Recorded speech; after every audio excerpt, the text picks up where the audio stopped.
Welcome to part 3 of the Shark Attack Wave gun. If you haven't seen parts 1 and 2, I suggest that you go and follow that link above. The Shark Attack gun is a story written by my patron Tom Zimbardo, also known as Mostly Zen. If you'd like to support the channel, remember to like and remember to subscribe. Or, if you're feeling ultra generous, please do check out my Patreon, where perhaps I'll do a narration or even paint a model for you. So strap in. This is part 3. Shark hunting. Captain Duncalf chewed his cigar and gazed at the gawk-faced prow of the submarine that was moored in the harbour. Ever since Chief Mech Arsenic had finished making the beast, as it had been named, Duncalf had been the captain. It was a role that came with responsibilities and a fancy uniform. Even better, he had a black leather captain's hat that any human commissar would have been proud of. Duncalf loved being the captain. As much as Duncalf was proud of being the captain of the beast, the same could not be said of how he felt about his crew. Duncalf was a strange orc, one that valued order and discipline and keeping things shipshape, a quality that was sadly lacking in the boys that he recruited into Warboss Zagrub's fledgling navy. While Duncalf encouraged training, tactics and crispy ironed uniforms, the boys under his command wanted nothing more than to drink and fight and sit around gambling all day. Duncalf was very disappointed in them. Taking his cigar out of his mouth, Captain Duncalf bellowed his orders to the boys below, who were sitting on packing crates and gambling for teeth. Attention! Come on! Move it! Line up for inspection.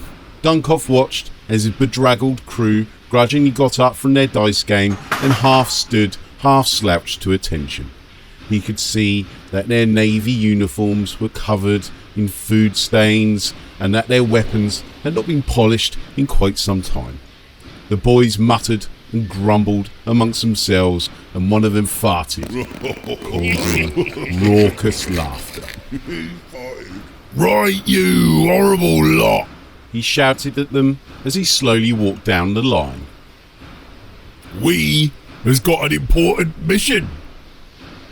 Chief Mech Arsenic wants us to go shark hunting, and he says these orders comes from Warboss Zagrub himself. At the mention of the war boss's name, the boys stopped their muttering and snapped to attention.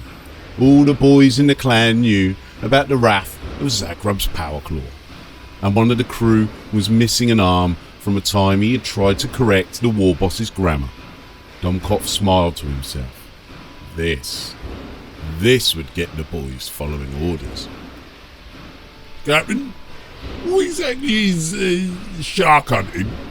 One of the younger and more recent recruits asked. That is a good question. Duncalf replied, pausing to take another drag on his cigar. According to Arsenic, a shark is a big fish what eats smaller fishes. The chief mech needs a bunch of sharks because the war boss has told him to make a shark attack gun. Duncalf paused again, expecting the boys to be in awe of their important mission. But the look on their faces showed they had no idea what he was talking about. A shark attack gun uses the power of the war to send sharks through the war, and then they appears inside the enemy tanks and whatnot, crumping them good, no matter how good their armour is. At this, the boys' faces lit up with grins and murmurs of approval. Boys liked crumping things, and the possibility of contributing to the war and getting into a proper ruck was very appealing to them. The boys cheered a rousing chorus of wahs and aye aye, Captain. Right, boys, get ready to set sail. Captain Duncalf ordered, and the boys started scrambling onto the submarine.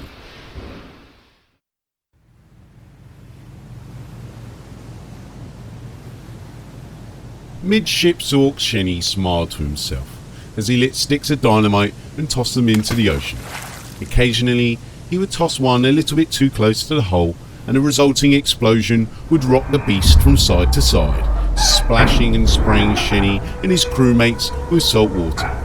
To entertain the other boys, he would occasionally pretend to fumble or drop one of the lit dynamite sticks, and one time he actually did drop one, before quickly scooping it up and flinging it into the raging waves below. Shenny loved shark hunting. What in Gork's name is you boys doing? Came a bellowing voice from the entry hatch.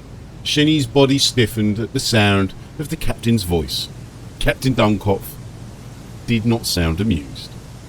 Do you want to sink the old submarine? What is you doing? The captain roared. We's shark hunting? Came Shenny's feeble reply. And has you caught any yet? The enraged captain asked. No, Shenny said, wondering what he could possibly say to appease the captain. He really didn't want to be put on deck scrubbing duty again.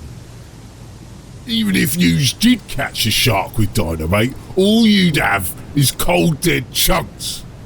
That is not what the war boss wants. He wants live mega sharks to send through the war, and maybe some baby sharks for rapid fire mode. No dynamite won't work, boys. To catch a shark, you need the nets and bait, and I has just the bait in mind. Duncoph grinned and chewed on his cigar, looking at the waves to the stern of the submarine. They were steaming ahead at top speed, and the cries of the bait were just about audible over the sounds of the engine and the ocean. Able Sea Orc Gribbin, report on the shark hunting. Duncoph ordered. It's going well, boss. Gribbin explained. Shenny is wearing water skis and bleeding just like you ordered. All the sharks from all around have been smelling his blood and spitting right into the nets, just like you said. That's good, Nodded Duncoph. You've done well, Able Sea Orc. I is promoting you to sergeant. Now, let's see what we's got. All in the nets. Came a wail from the stern, loud enough to carry over the crashing wave. Me leg! It's got me leg! Duncoph reached for his binoculars. Sure enough, a large mega shark had bitten off one of Shenny's water skis and was attempting to chew off his left leg. It was a huge beast, and Duncoph knew that the war boss would be pleased if they were able to catch it. All in it, boys, and then all in the nets. Duncoph put his cigar back into his mouth and took a long drag. The shark hunting expedition had been a success. Boys, that ain't me legs. Cried Shenny after they heaved the legless orc back onto the U-boat. Yeah. Ate your skis as well. Cripped Gribbin, making all the other boys laugh. Don't worry though, Shenny. Old Doc Shinker, he'll sort you out with some peg legs. Or maybe arsenic will make you some bionicle legs. Yours is going to be a proper sea orc now. No, Shenny wailed. not Doc Shinker. Don't send me to the pain boys, lads. I'll be okay. Me legs, I'll grow 'em back. But Gribbin's attention had moved on from his crippled comrade. Looking at the large nets, the rest of the crew were winching and hauling onto the deck of the submarine. They were full of sharks of varying sizes. Just look at all them massive teeth, boys. Row after row of them. We's rich. Rich beyond our wildest dreams. Get the pliers, boys. We's gonna be flash kits now. With all the best armour and Dakar. All the boys roared with happiness. What do you mean yous took all their teeth? Do you think that Warhammer Zagreb is going to be happy with sharks with no teeth? The teeth is what makes them devastating secret weapon! Roared Captain Duncott as he beat Gribbin about the face and neck with a large heavy wrench. But boss, we's rich now. We can buy our own submarine and sail the seven seas just like you says. We can be freebooters, starting our own war and... No! Yelled Duncott, clouting the other orc with the wrench again. We's gonna be rich, alright. But it's gonna be rich and all to the clan. You boys knows nothing about honour and discipline. The rest of the crew stared at their feet in shame. Buckets of bloody shark teeth and the occasional severed orc limb lay scattered on the deck, and Shenny continued to whimper in the background. Above them, the shark nets held their wriggling catch, 3 of which were missing their teeth. It's a good old boys, The captain admitted. but we needs more. Get the spare water skis and put them on Gribbin and put the nets back in. After you has put the sharks in their holding tanks and chuck in Gribbin as bait. What?